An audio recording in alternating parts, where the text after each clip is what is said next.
Our next session is a panel discussion on modularization, particularly to enhance data center capital delivery results. We've heard a lot about, and come ahead to the stage, fellas and ladies, if you would.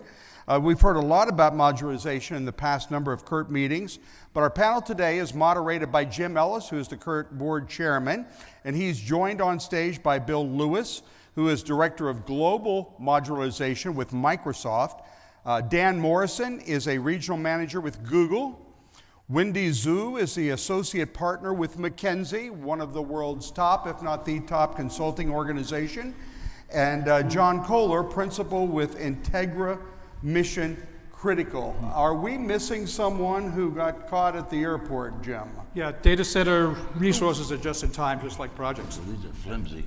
So yeah, he's on his way. He got stuck on the tarmac, Greg, and Yes. they had to go and de-ice his load plane. rated. So he's going to show up here in a few minutes. Our friend from Google. Jim, it's all yours. Thank you, Greg. Appreciate it. Hello, everyone. I'd like to first start off by saying how appreciative I am the fact that I went through a major health issue last year, and I received so many notes and letters and prayers from this group. My sincere thanks to each and every one of you. That meant a lot to me. So thank you. So I'm back here today. Jim's back. And clearly we got an exciting topic for you. How many of you are at least aware of the fact that data centers are hyperscaling across the entire globe at a rate of about 25 to 30% compounded annual growth rate? A few hands. That's good. You know we're going to increase our capacity by somewhere in the US from 25 gigawatts, which exists today, to about 80. 3x to 4x growth. What does that translate to? Many, many projects. And every one of those projects is time to market critical. And that's the challenges that we're facing.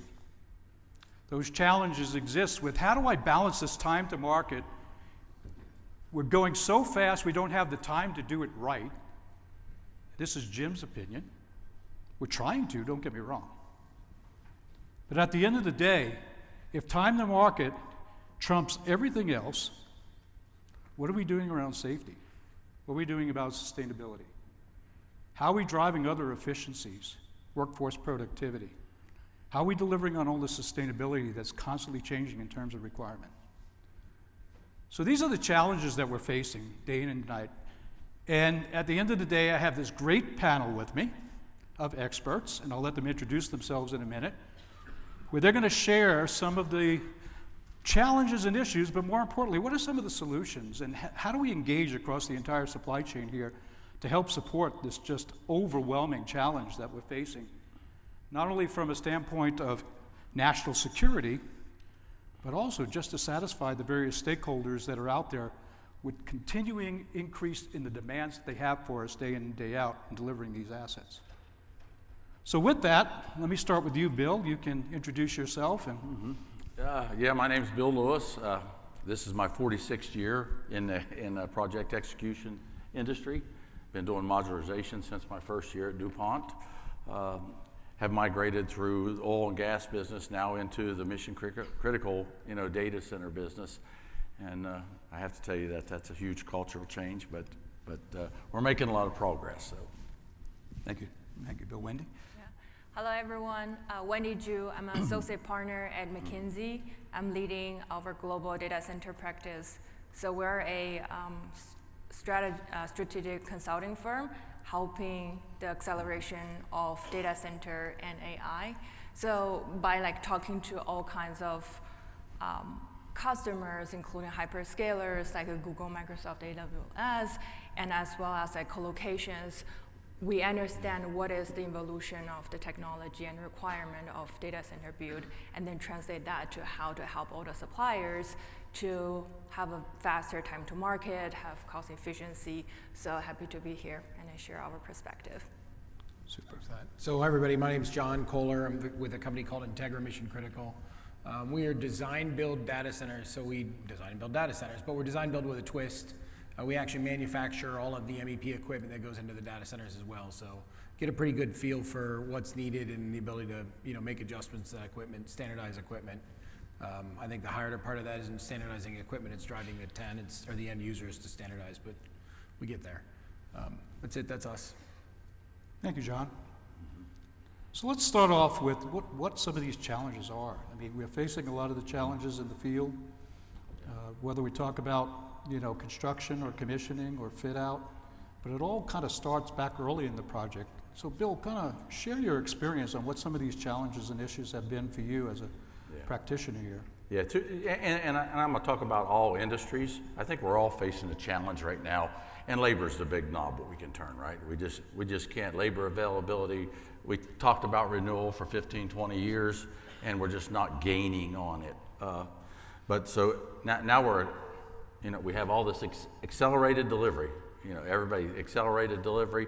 Well, we're struggling to deliver what we have. I think you recently seen some of the news releases about this energy emergency and open AI. And I think Microsoft said that they're going to do $80 billion in 2025 in construction. I think Google, not to be too far outdone, they didn't announce $75 billion in new construction, and that's a huge challenge ahead of us based on where we are now, where we want to go. I think the biggest knob we can do is off-site construction. We have to move a lot of those work hours, off the site into a more controlled environment with a higher productivity, and to where we can really utilize, that modular opportunities that are there. The other thing I think we need to back up, as Jim mentioned earlier, we need to back up to our engineering and our owner planning. We need to plan for a modularization strategy from day zero, from FEL 0. We need to come out of the gates. A lot of the work that we see in modularization now is kind of a retrofit where it goes down to the GC and the general contractor says, well, I'm going to modularize this. That's multiple problems. It creates a lot of work for them to take that spec, repurpose it, and then they've got to feed that back through. And that's time that we don't have trying to get these things approved. And if you look at a lot of industries, the design one, build many opportunity is there. If you want to improve efficiency, standardize your design and continue to grow on that and optimize the process. The next thing is partnerships, with our vendors. We need to develop partnerships, stronger partnerships, same way with our integrators and our general contractors, to where we all benefit from that. That's probably one of the ways that we can actually improve a lot of these things. Excellent, thank you, Bill. So when do you see probably a lot of different types of data center applications, whether that be hyperscalers, co-locators, enterprise, perhaps some crypto and edge facilities? Tell us from your perspective, what do you hear about some of the challenges across these multiple kind of developers? For sure. So I would say take a step back. What generates all those challenges? It's all come down to AI. Because of AI, there's a high intensity of compute, memory, and networking, and even that's the data center started to run 24/7 to support all the large-scale training model. Hence, there's a higher density of power, and hence you need different stages of cooling, right? Hence, right now the challenges everyone been talking about is the power, right? So power meaning by 2030, 10% of the global power consumption gonna go to data center. 10%. That's crazy, right? Yeah. So, and where to find those powers, right? And then now the utility companies started to catch up. But it's not only about the power generation, but also transmission and delivery. The infrastructure, even in the US, are not prepared to support such a high density and high power infrastructure, right? So that's kind of one of the biggest challenge, and then what we see that all kinds of players are trying to solve it collectively, meaning the utility companies right now. Oh, there it is. Here's Dan. Right Come on time. up, Dan. Welcome. Thank you. Sorry I'm late. Absolutely. Please continue. Yeah, so right now, one kind of like the solutions right now is like, okay, so let's move the data centers from the primary source where like it's like in Central California or like Arizona or Texas to like a further away, like a secondary remote areas, primarily for data center training, right? And you don't need like a high connectivity. So that's where you can find like additional resources. But there's also like, I think like Bill alluded, that is like, there's another camp of building data center behind the meter, right? Using alternative like energies, right? No matter it's a fuel, it's like natural gas and even nuclear. You see all the news is that hyperscalers started to invest in nuclear power, Yeah, right? Yeah. Just because they don't have enough resources to power the data centers, right? So that's kind of one of the largest challenge. And then the second largest challenge is actually the skilled labor.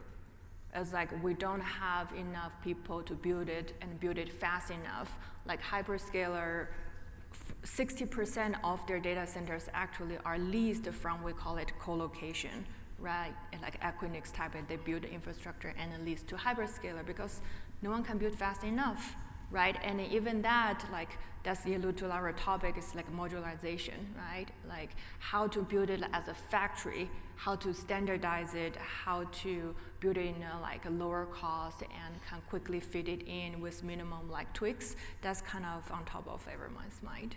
Excellent. So power and skilled labor. Very good. Thank you, Wendy. First of all, welcome, Dan. Thank you. We just got started, so we'll take some time out just for you to introduce yourself, and then we'll lovely. continue with the panel. Okay, sorry for my tardiness here. I spent 2 hours on the tarmac this morning trying to get out of Portland, Oregon. My name's Danny Morrison. I am the regional manager of data center construction for Google in the Western United States. I also oversee our field integration and assemblies team, so think prefabricated assemblies at scale across North America. Very good. Thank you. I'm going to put you on the spot, but you didn't hear Bill. But let's hear your perspective from a Google perspective. What are some of the challenges that you two are facing, Dan, in terms of speed to market, and how is that kind of playing out for you? And what are some of the potential things you're looking at as a Google organization? Yeah, sure. Speed to market is our top priority. I'd love to tell you it was just speed to market. It's also cost, which is becoming a major issue as we scale too. And to add to the problem statement, change is inevitable. I'd love to repeat what we could build across the nation at scale, but we can't. We simply can't. I mean, if we look at, or if we believe the release schedule from NVIDIA, they're changing their chip design every 6 months, which has a profound impact on our data center designs. So how do we solve that problem? We are looking at, well, it boils down to planning, but effective planning, rule-based planning. What can we do in parallel? What can we prefabricate? And then, big topic for me is productivity. Okay. I think that's our biggest advantage to really be successful in this space, is improving the productivity we see in the field today. Excellent. Thank you, Dan. Yeah. So I'm hearing kind of a consistent message here on some of the issues, right? But it kind of resonates back to people, right? When you think about labor, you think about pushing maybe the data center development, to a more rigorous kind of approach up front. But at the end of the day, when we don't have labor and we don't have availability, we don't have productivity, at least that's kind of the message that I hear. John, I'll turn it to you. What are some of the things that Integra is doing to try to help support, some of this time to market and some of these challenges and get them behind us, at least try to address them a bit? What are you doing in Integra? Prefab everything you can. There you go. Prefab, and the thing that's interesting, and we took a little different approach, prefabbing across trades, so not prefabbing just mechanical or not prefabbing just electrical, right? Roll that all into a package. That's a really, that's a relatively recent innovation called the last 4 years. And the improvements you have there are pretty significant, but you got barriers to break down because mechanical's in a silo and electrical's in a silo and plumbing's in a silo and civil's in a silo. All those guys are siloed. So when you got to combine all those, you have to do that. To do it, you got to change the design at the top, which is pretty hard. You got to get the end user, whether it's a Google or a Microsoft or an Amazon or whoever it is, to say yes, we'll lock down on the design, right? Which is hard because they They're engineers, and what engineers like to do, they like to design stuff. We have a bunch of them, right? So don't let just you gotta force the guys to be pencils down at a certain point on the design, and or design for future changes in the middle of that. Just a question for the group: how many people are involved or seen hyperscale data centers? So understand the kind of the breadth of what we're dealing with. Okay, a little portion. So here's the examples that has happened in the last, call it 3-4 years, right? The size of the data centers from an MEP electrical capacity have quadrupled. It's probably 10, but let's go with 5x. It's quadrupled. The buildings have gotten haven't gotten a lot bigger because the density of the equipment went up. So now you're building these big buildings, like think Walmart, right? Size of a Walmart, and you're jamming it full of computers. But now you got to get all the equipment in and around that building. So now you're effectively building 2 Walmarts, so you can have one Walmart that's full of all the IT side, another one that's full of all the support equipment. And oh, by the way, we're going to change that design like every 6 months. And oh, by the way, you have like a year to get it all done, and we're not done designing it. So that's the level of craziness. So anyway, just so you get a feel for it. Like I've been doing this a long time, never seen anything like it, where we're having these dramatic changes at scale. Excellent. So prefab, standardize, stop. So that's good. I appreciate, Integra. There's a lot of prefab and modularization really starting to get gravity here across the industry. But I'm going to turn to the 2 owners here. Okay, prefab's taken a while to get adopted, right, in the industry. Can you talk a little bit about what your processes look like internally to get that as a construction strategy, recognizing it is one of the key mitigations for labor? Dan or Bill? You want to start? Yeah, I could say, coming from the oil and gas world, it's a cultural change. I mean, the data center IT world, mission critical, is pretty immature engineering. So they build everything on a stick-built model, getting them to understand where the value is, getting them to understand what the ROI is, understand that, productivity in a module facility is going to be significantly better than a stick build. If you think about making a weld out in Ames, Iowa in January when it's minus 10 degrees and you got a 20-mile-an-hour wind, and then you think about a controlled environment of a module facility, productivity is a huge advantage for you. And you still got to sell it. It's not in their culture right now, but I think it's more of a necessity than a desire. They see that as fast as things are moving, if they don't make a step change to improve the speed of delivery, that they're going to be behind. Excellent. Thank you, Bill. Dan, anything to add? Yeah, absolutely. I mean, it's paramount. What we found, we sprinted before we walked in the prefabrication space. We overlooked really the end-to-end strategy in a way that really bit us. And we're now, that pendulum swinging back the other direction. What I mean by that is these modular buildings are great in concept, great in, treated as an isolated design. They ended up stacking field inefficiencies in the field afterwards that we just overlooked. And it made the problem worse in some cases.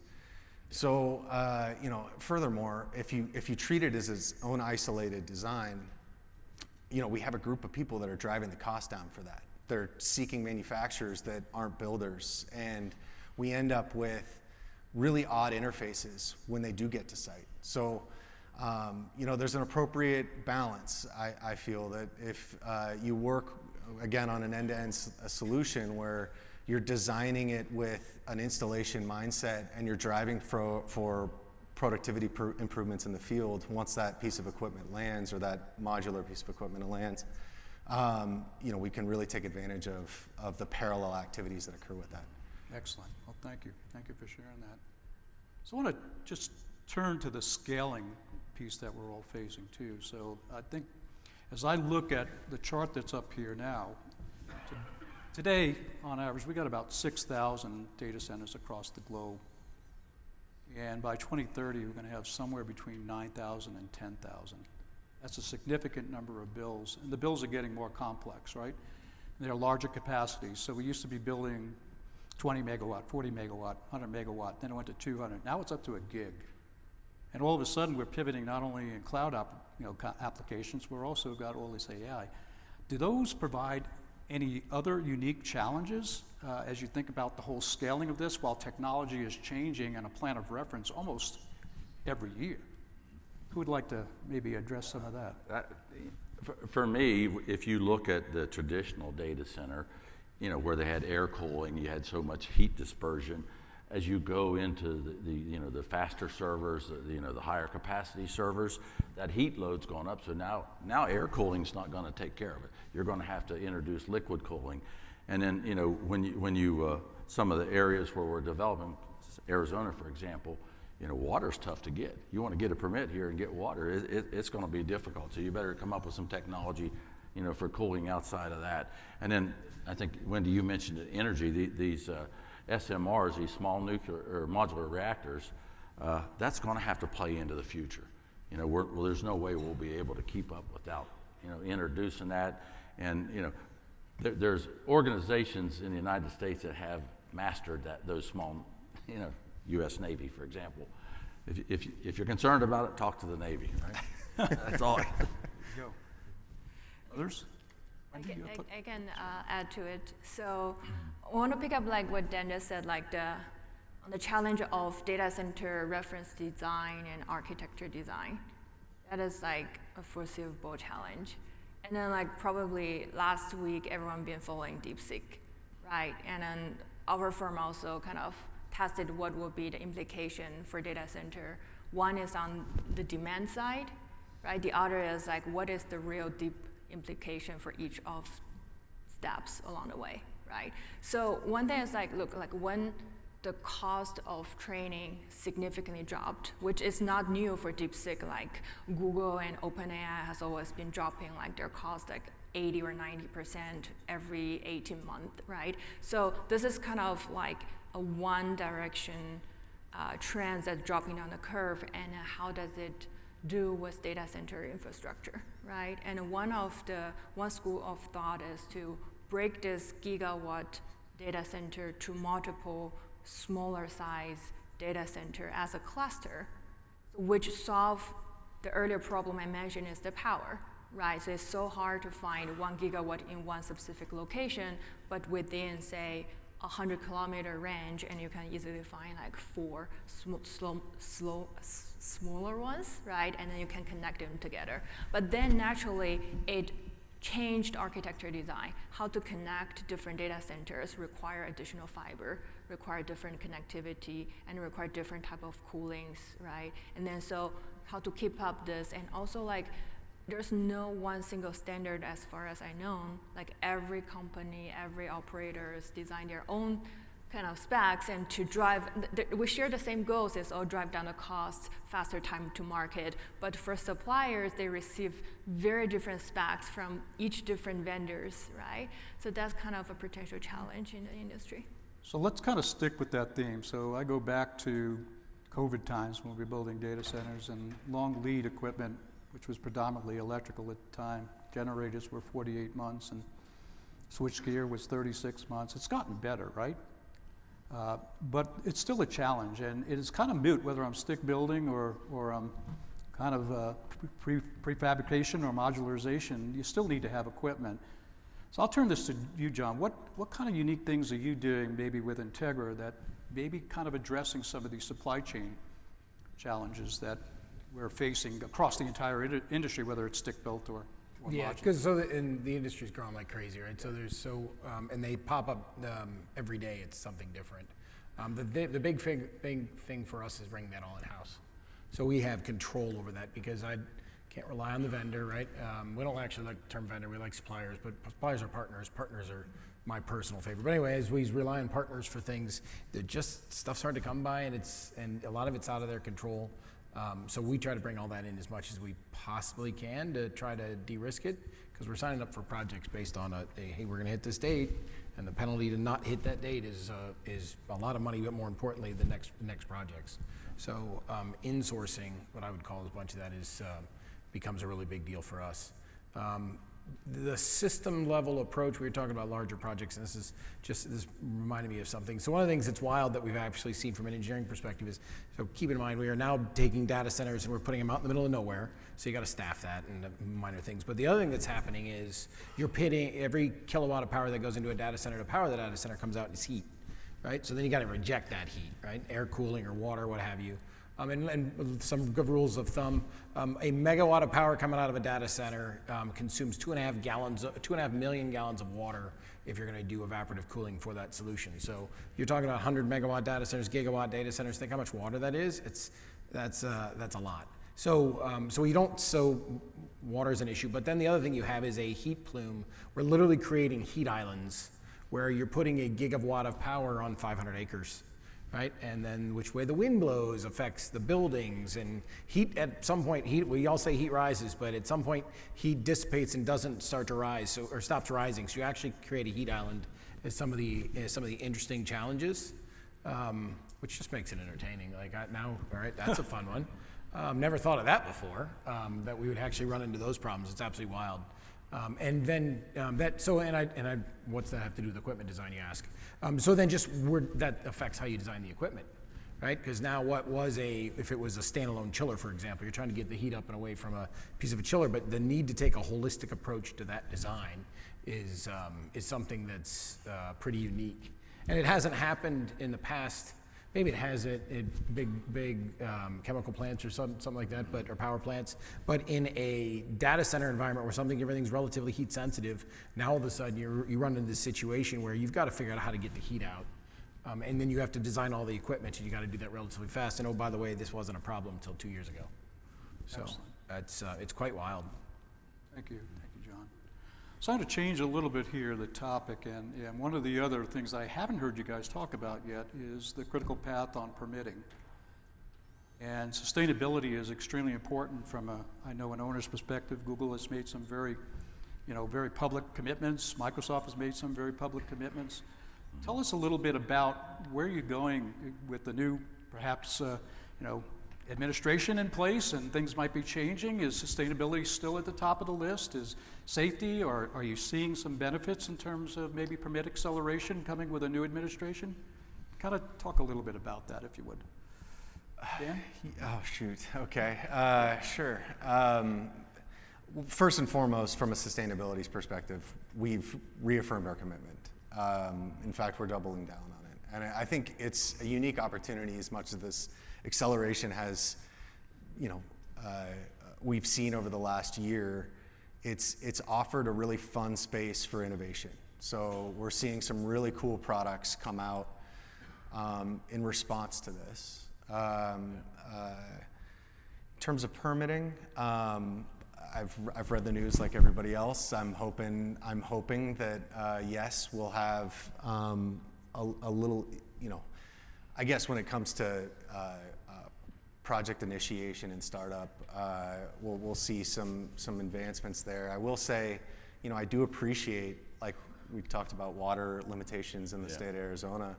I mean, there's a resiliency factor with that too. Exactly. If we run out of water in 10 years, what good's a data center for us here in this state? So it's not just a goal. It's also a business decision that we do not take lightly. So, I appreciate the barriers to entry for environmental factors with each region that we do build in. Excellent. Thank you, Dan. Bill, anything to? Yeah, I guess I think about, when I first came to the data center world, of course I'm coming from oil and gas, and I hear about the permitting process, and they start talking about emissions, air emissions, and I'm thinking, it's a data center, where's the air emissions? Well, all the backup generators, and if they run those very often, it's an issue, and people don't want these noisy, polluting generators in their neighborhoods. And the first thing that environmental activists do, they find out you're building a project, they're in the community, and they're kind of directing everybody, here's the opportunity. So you're seeing a lot more of that. So the sustainability, and there is goals, and as Dan said, we're sticking to those goals. But going back to design, speccing out high efficiency equipment that actually,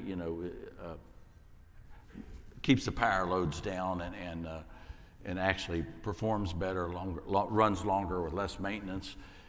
So you start with the equipment, and then the build. You look at the construction materials. Like I think there was a presentation here a few years ago about a wood building. You know, that's something that's an option there. That you need to still go after those sustainability goals, but it also takes money. So it's, you know, for decades we talk about, well, this is a value, that's a value. Well, my father used to tell me and my brothers, if I want to know your value, I'll look at your checkbook. But so we're starting to see people, especially in the mission critical, that commit money to that and writing that into the specs. So that everything we do from engineering to vendor procurement to construction, it's a requirement. Okay, we're driving for cost parity on these, and you're absolutely right. There is an initial investment here that we're willing to pay for. I think the next step is ensuring that we get commitment from the broader market too, to ensure that these things, you know, catch on. They're really tough to continue to invest in if we're the only players that are actually investing in them. So, yeah, that's another big piece of the challenge. You don't get economies of scale too till everybody invests, because once everybody becomes a standard, then it's just what everybody does, and you didn't add any cost to it. Exactly. But when it's the first time, Really the fun part is you guys especially get the ability to move an industry, right? And then all of a sudden, whatever that technical solution is or whatever the environmental solution is, that becomes the standard, right? And everybody does it. And there's countless models like that are fun to look at, especially when you have the benefit of sitting here and seeing in the past. That's just fun to see. Excellent. So let's pivot back to workforce development. You know, Kurt has had a keen interest in committees and steering teams and sprint teams now on how do we improve workforce development. And we know that in the U.S. we're quite significantly, you know, short in qualified skilled labor. We talked about that earlier. I think prefabrication modularization is a solution for that. What are some of the other things you're doing to support workforce development in your companies? There's no doubt there's a pretty scary gap in our workforce right now, whether it's experience or just sheer volume. And we've seen encouraging results from our workforce development programs to date, enough where we're going to continue to invest in them and innovate in that space where we can. It's a long-term solution though, and that we have a problem right in front of us today. So, you know, I look at it tactically. We are now planning our work to assume you know, that we might be capped at, say, 120 electricians in the region that we're working in. If that's the case, how do we build this project more efficiently in order to accommodate that constraint? And, you know, the solutions that we've come up with are really fun.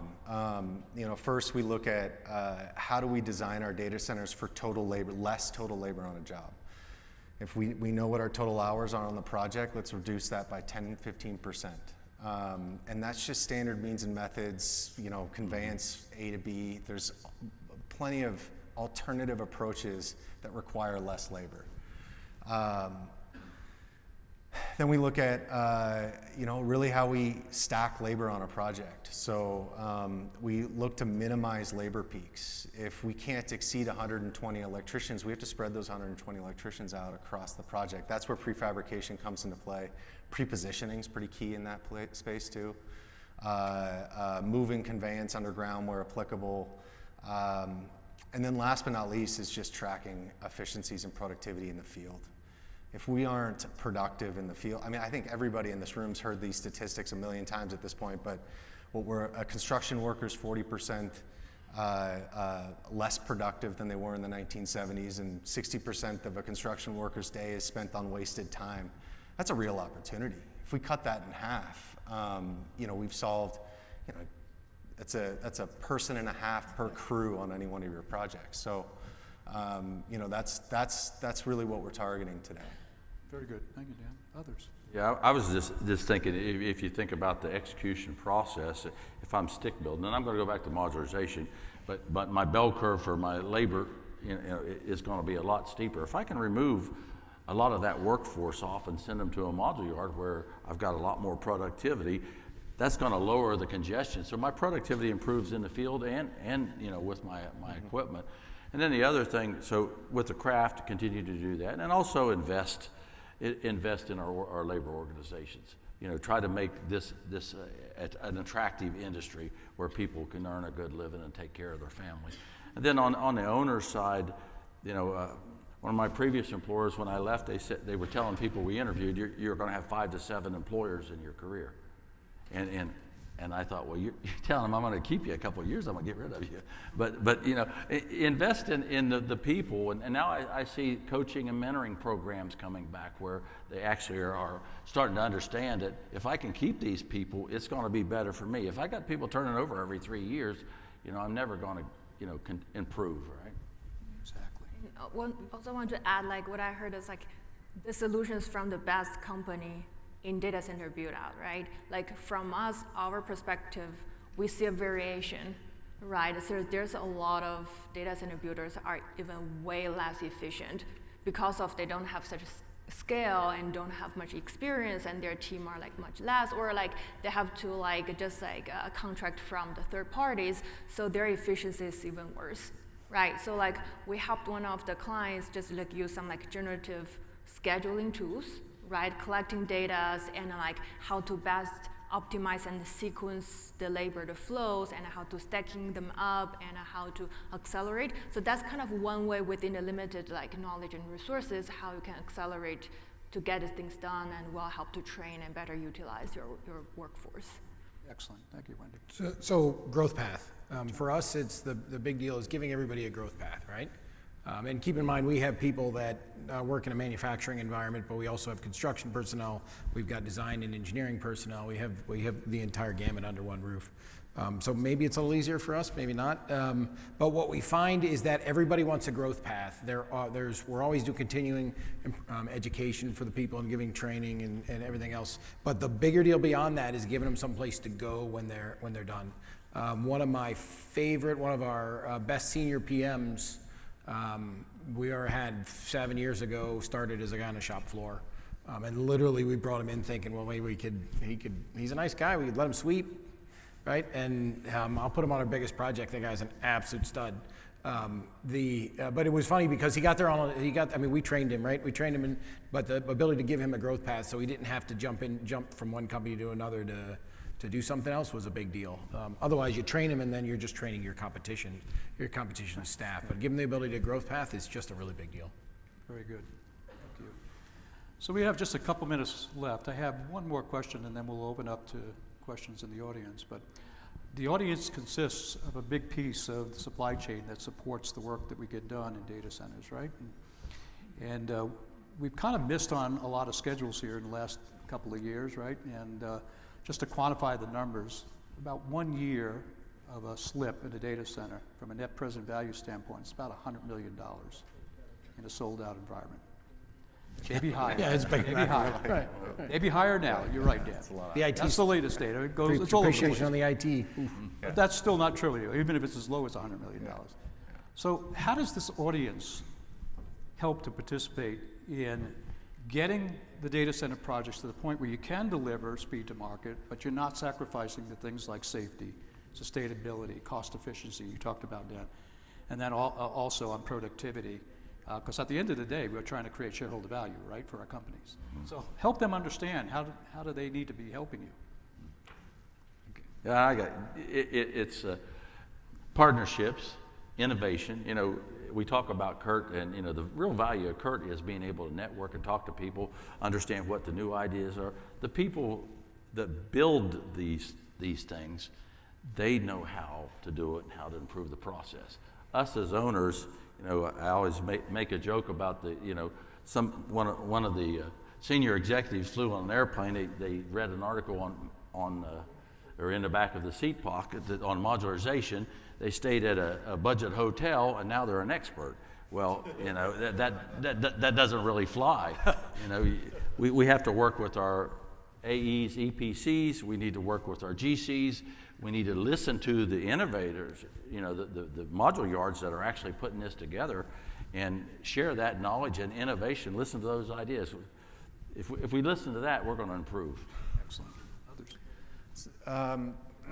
We have found that, I mentioned planning earlier, blocking and tackling for this industry, it should be at least, but ensuring that we bring in our partners early. And when I say partners, not just GCs, our electrical, mechanical, our equipment vendors, where I've seen the most effective pre-construction programs, it isn't reviewing drawings and providing notes for the engineer of record at 60% or 90% milestones. It's beginning to detail work.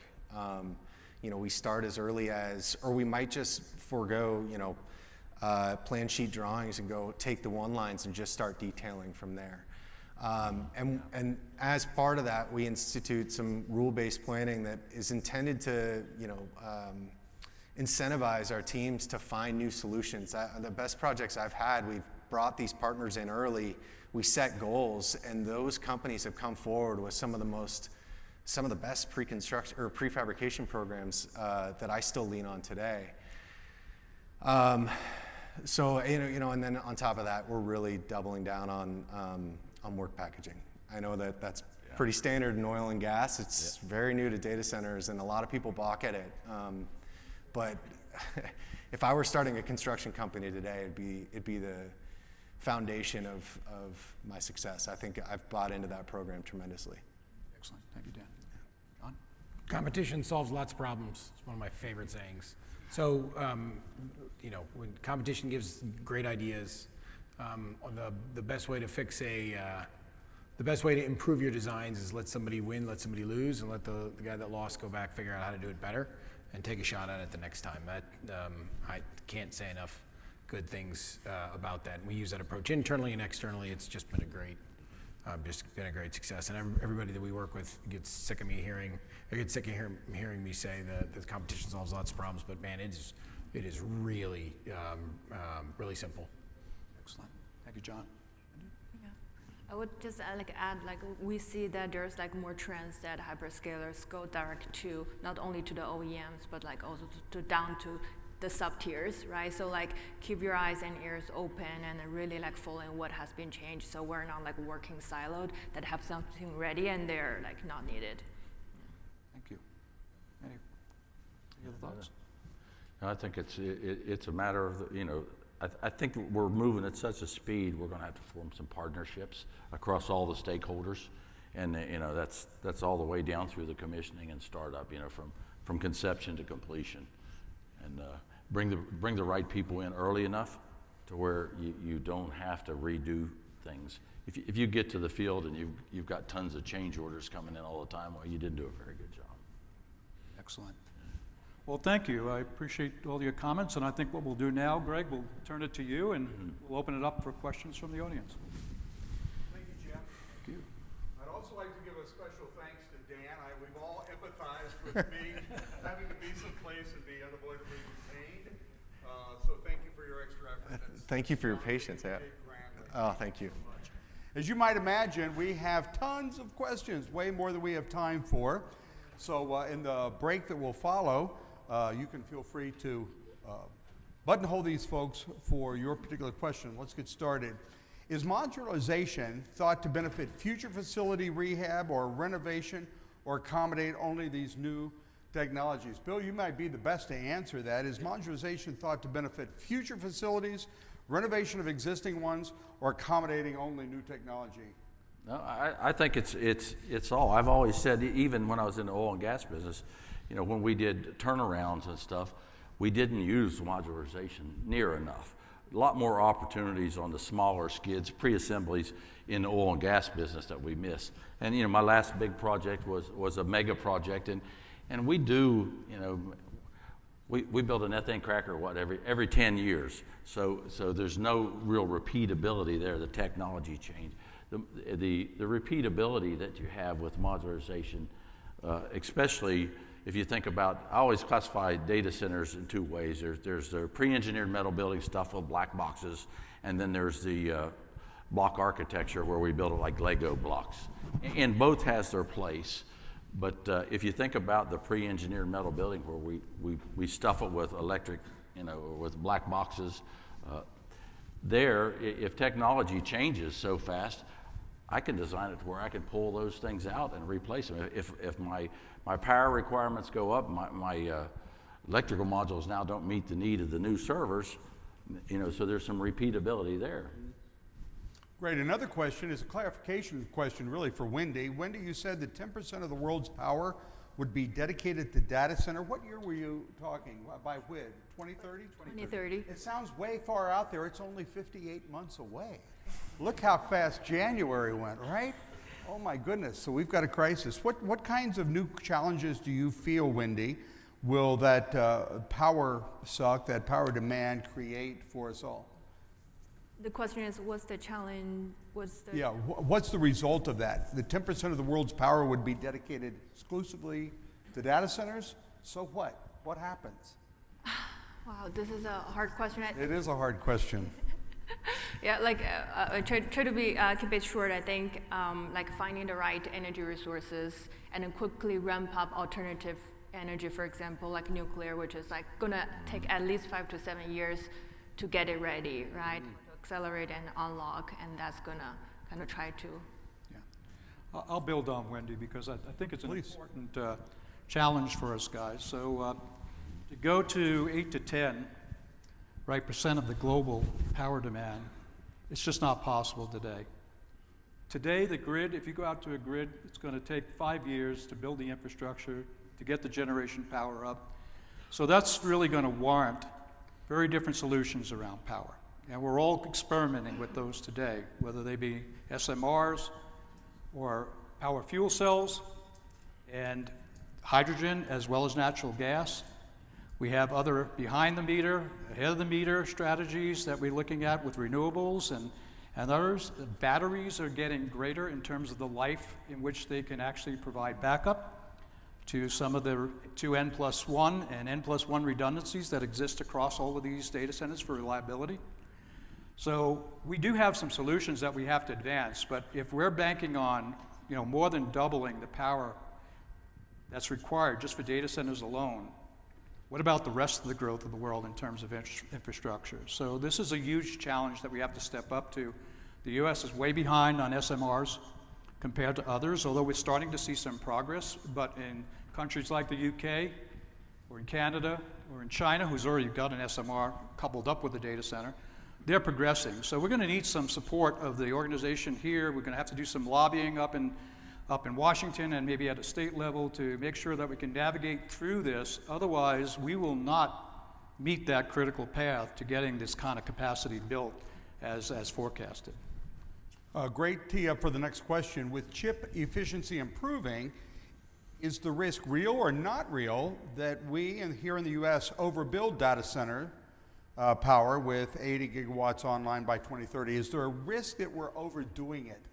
Is the exuberance real or not real? Look at me. Oh boy. We don't have enough space to land the chips we have today. So I think it's very real. I'm also probably not authorized to talk about it a ton, but I would say yes. It's from my perspective, it's real. We, again, reaffirmed our commitment on data center capacity this year in our latest earnings call. So we are continuing to build despite the chip efficiencies. In fact, that's more of an opportunity for us. I think the next question probably goes to John because I heard him mention it just before I got to the stage. But have you considered AWP as a method to address schedule and cost? And if so, where do you see AWP usage in this crisis that you've talked about? AWP? Advanced Work Package. Didn't you mention that a minute ago? It all starts at the beginning of the design. So it's effectively the planning side of it becomes really important, along with the strategizing as and taking a guess at where we think end users are going to be and where the designs are going to be. So part of that is shortcutting some of the normal design processes, talking with the chip fab guys and find out where they're going. That's public. Like, they're sharing that information. They want the whole world to know what they're doing, right? Just what you use for a solution there is where the uniqueness is. So yeah, I think it's a big deal. It's really important. Another question. We're not going to spend a lot of commentary. And if you have one in real time that you don't care to submit on the app, I see one back there with Rana. Let's go to the house. Rana? Good afternoon. Thanks for being here today. My name is Mark Gallego. I'm a business agent out of United Association Plumbers, Steam Fitters, and HVAC workers. I don't know if mine's a question or more of a statement. So we're a statewide local, so I do a lot of work in the Phoenix area as well. So I'm only speaking in regards to Arizona. Data centers in Phoenix are like coming unglued. I mean, they're everywhere. I mean, you have multiple. You got Sirius IT, Aligned, Iron Mountain, Sirius One, and they're all being built in the general vicinity in the city. I can't remember who had mentioned it about the heat and trying to build them out in the middle of nowhere. I mean, they're all pretty centrally located within Chandler, Phoenix greater area, Mesa, those areas, and that's all still pretty congested. I guess what I'm going at, I live down south down here, and we're probably more open, wide open, and not so congested. I think there's only one data center down here. I mean, any insight on why there's really hasn't been anything happen down here? Network. Besides power, you got to get network there. So you'll see data center guys are a pack animal. They travel in herds. And the reason they're doing that is because there's a bunch of money, not small, big sums of money to be spent on network. Once the network's there, then you'll see groups traveling there, but they've got to solve for the network problem. And it's nothing public, right? It's something that they do typically. They're spending their own nickels to get there, so there's got to be reason to drive. But that's what drives a lot of the locations you see. You look at locations, you're like, how'd they end up there? Well, power and network was the answer. I hear you. Thank you. Appreciate it. Thank you. Another question, is there a modular approach for backup power supply for continuity of operations? Question mark. What solutions are you considering regarding that point? Well, just backup power is, so you look at the cost of the IT, right, and the cost of the downtime of the IT. And we build a data center. I mean, appreciate people spend a bunch of money to build a data center, but then the IT they put in, it costs somewhere between 5 to 8, maybe 9 times, even 10 times as much as what that IT is, or what that building cost. And then you change it out every 3, 4, 5, 6, 7 years, 7 years being one of the longer cycles, which means then that refresh, you take that same money you spent, you spend most of it again, then you do it again, then you do it again. So having it down is bad, right? Off is really bad. Because you look at that from just the loss of time. So backup power is just a thing everybody does in data centers. There is talk of getting rid of some of that backup power and just running on utility. And there are lots of sites where you can do that with interconnections to the utility, but there's still risk there. It still rains, it still snows, there's still freezing rain, there's still bad things happen. Hurricanes still happen, tornadoes happen, and having that go down is a bad thing. So I would just, there's some nickels to be saved when you build a data center to get rid of the power generation. That's a hot topic, or the backup power generation. But keep in mind, the equipment you're serving costs 10 times what the building costs, and that power generation. I actually did this calc once. I think it was a less than 1% savings on a project to get rid of all the backup power generation. On a project, when you look at it from a total cost, including all the IT, you don't have to go long where everything's turned off to smoke that 1%. So, and then you have long-lasting things of, people are mad when the lights go out, but they're really mad when their phone stops working, right? Put up with my kids when all of a sudden the internet goes out. Well, oof. Okay, another question. Several trade leaders are in the audience. Any suggestions for what they could do in their apprenticeship program or journeyman upgrading to meet some of the demand for improved productivity or improved availability of skilled trades? I guess I think about from the craft, increasing the craft is obviously getting the message across that this is a good industry to be in. That's the first thing, and it's going to shift. I think not just for mission critical data centers, just for industry in general, modularization is going to become a bigger part. I mean, it's a lot more efficient, and we're getting better at it. We've optimized the design, bring that in. So now if you think about most of the modular yards I've been in, the craft in there have been there 10, 20, some of them like 30 years. They enjoy that. They're not out in the weather, and And they like that. It's more of a manufacturing process to where, being out in the field, it's dirty, cold, hot, whatever. You got a lot of the elements that you have to deal with. So also, I think promoting that off-site manufacturing element. What are your thoughts on DeepSeek that has emerged recently? And does their approach impact future demand for data centers and electrical demand? Thoughts on DeepSeek? I can start, yeah. So I think there's different layers of the implication. So overall, if you talk about data center demand, it will unlikely to have significant impact, right? So we're talking about, say, in the US, there's like 110 gigawatt by 2030 on data center demand. Like with DeepSeek or similar type of trading models, kind of cost optimization, we may see a demand curve kind of banded slightly, like meaning like 5 or 9%, but will not drastically dropped, right? And the reason is like, if you look at the supporting workloads for data centers, like training and inference, right? We explained like how training model works. And then for inferencing, actually like used by enterprises or consumers, it's actually the cheaper you go, the more and faster adoption you're actually gonna pick up, right? So that's actually net kind of like maintain the future data center, yeah.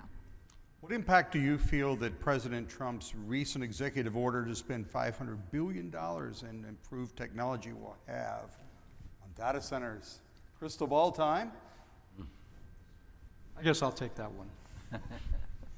So I think it's going to be a challenge to get our government to really realize what it's going to take to put in $500 billion of infrastructure here and all the support that has to go around it. It's one thing to kind of articulate that we're going to spend $500 billion. This year it's going to be about $100 billion starts. But then you hear announcements that the first one up in Abilene, Texas is only going to be about $1 billion. And so there's going to be a lot of challenges around how do we support site selection, how do we support the power piece that we basically talked about, how are we going to get the infrastructure built around the network and the fiber cables to do that. And I think there's some lobbying that we can do, Greg and Kurt, and we talked a little bit about that, to help support our government really understanding at a practical level what some of these challenges are that the team here is going to face in delivery. And if we don't step up to those in reality, we're going to fall behind, as many of these data centers have. And so to spend $500 billion over the next 5 years, on top of that, there's going to be another $500 billion spent by all the hyperscalers and co-locators. We're talking somewhere around $1 trillion. How are we going to make that happen? Mm-hmm. And so we're going to need government support. We're going to need labor support. Bill and others answered that question. As a trade, I think it's time to kind of repivot those journeymen into getting to the point where they're going to be supporting us from a craft standpoint. So teach them how to be safe, number one. Teach them how to be productive. Put tools in their hands. When we visited the carpenters back a couple years ago, we saw a great effort on technology and embedding that technology in the hands of the craft folks to help them in the field. And it's just not around carrying an iPad in your hand. It's about really doing the kinds of things around planning, the Alice tool that Wendy was talking about earlier, as a scheduling tool. There's others out there. Teach them what it means to do effective planning, AWP, for example. We talk about AWP, but not a lot of folks go beyond the word itself or the acronym itself to put it in practice.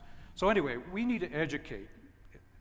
I think Kurt can play a real role in this, both at a trade level, at a partner level, at a government level, and we should take that on as a challenge as an organization. It's a great day, Yuman. I appreciate that. Let's show our appreciation for the panel. Thank you so much, especially you, Dan. Thank you.